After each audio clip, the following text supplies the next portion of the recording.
Can you believe this? Around 240 million years ago, an absurd aquatic creature appeared on Earth, whose neck was longer than its entire body and tail combined. Paleontologists consider it one of the most extreme evolutionary bugs of the Triassic period. Thanks to this bizarre adaptation, it became one of the slowest and most sluggish semi-aquatic reptiles of its time. But at the same time, that same neck eventually led to its extinction. This creature was known as the animal whose neck was longer than its life. Its name was Tanystropheus, also known as the long-necked reptile. Tanystropheus belonged to a group of archosauromorph reptiles, and scientists currently recognize two valid species, a giant form and a smaller one. It was not a dinosaur, although it was a distant relative.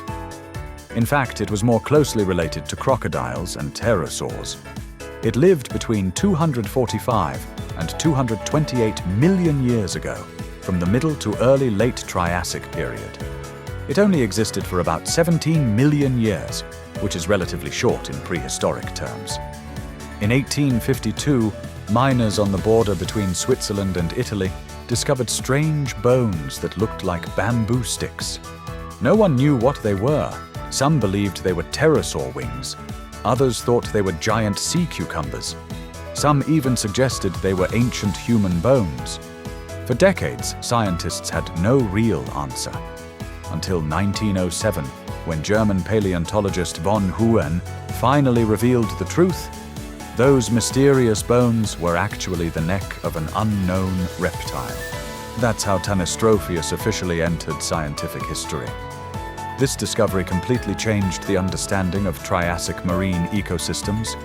No one expected that long before dinosaurs dominated the land, such bizarre marine reptiles already existed.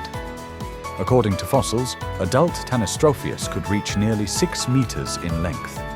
And out of those 6 meters, 3 meters were just neck. Yes, its neck was longer than the rest of its body combined. Even more shocking, this neck contained only 12 vertebrae. For comparison, plesiosaurs had more than 70 neck vertebrae, even though they were much larger overall. The proportions of Tanystropheus were simply absurd.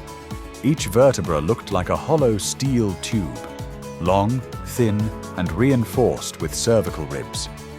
This meant one thing: its neck was almost incapable of flexible movement.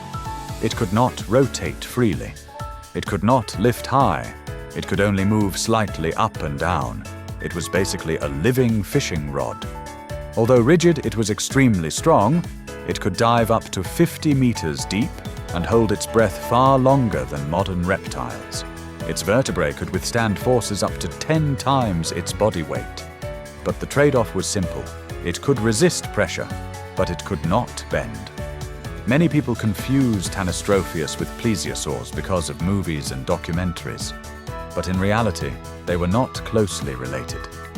The similarity is only due to convergent evolution.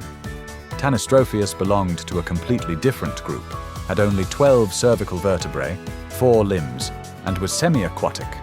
Plesiosaurs were fully marine reptiles that appeared millions of years later. Looking similar does not mean being related. Even though it was about 6 meters long, it only weighed around 150 to 250 kilograms, similar to an adult lion. Its bones were hollow and lightweight. The neck alone made up only about 20% of its total body weight. If it had been heavier, it wouldn't even have been able to lift its head. Its limbs were well adapted for a semi-aquatic lifestyle, with long toes, especially the 5th digit, useful for swimming and moving along shorelines. It could swim. It could move on land. But it definitely could not run fast. It had a small skull, a pointed snout, nostrils positioned on top of its head, and eyes placed towards the back. A perfect design for an ambush predator. Its teeth were thin and curved like hooks, perfect for grabbing slippery prey. Tanystropheus lived mainly in shallow coastal waters of the ancient Tethys Ocean, in environments similar to lagoons and tropical shores. Today, those regions correspond to southern Europe and parts of China. It was not an apex predator, but it was not weak either. It was a mid-level ambush hunter. It would stay hidden in water or among rocks, slowly extending its 3-meter neck like a fishing rod. When a fish passed by, it would strike instantly and swallow it whole.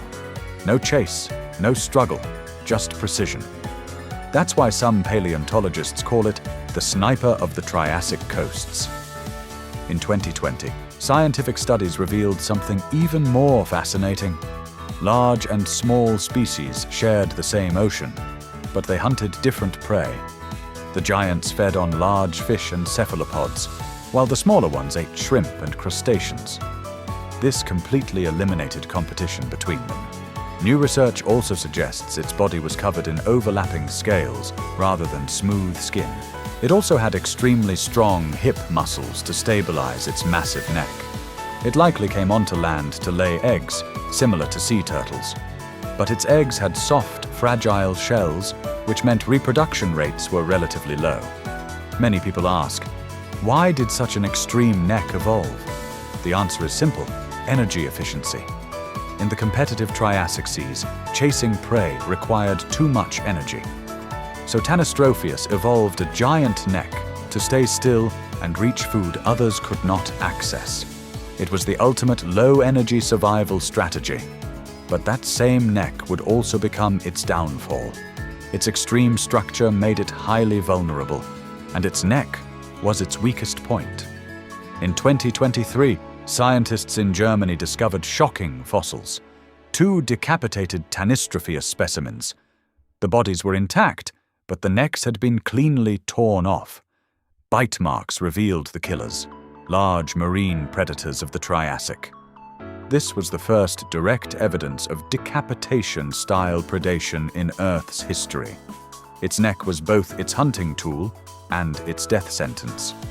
In the Triassic seas, it was basically a floating buffet. If a large predator spotted it, escape was nearly impossible. It was slow, clumsy, and turning its neck took several seconds. Its body was too specialized. It only worked for ambush hunting in shallow waters. It could not chase, defend, or survive in open seas. When the environment changed, it became completely obsolete. By the late Triassic, new predators dominated the oceans, faster, stronger, and more adaptable. Tanystropheus could no longer compete. Sea levels also fluctuated repeatedly, destroying the shallow coastal habitats it depended on. It lost its home, it lost its food, and it could not defend itself. Eventually, it went extinct. The extinction of Tanystropheus delivers a brutal lesson about evolution. Extreme specialization can help a species survive for a while, but it can also destroy it in the long run. The more you depend on a single advantage, the more vulnerable you become. Tanystropheus did not have the strength of dinosaurs, the speed of ichthyosaurs, or the power of other marine reptiles. It only had an impossible neck.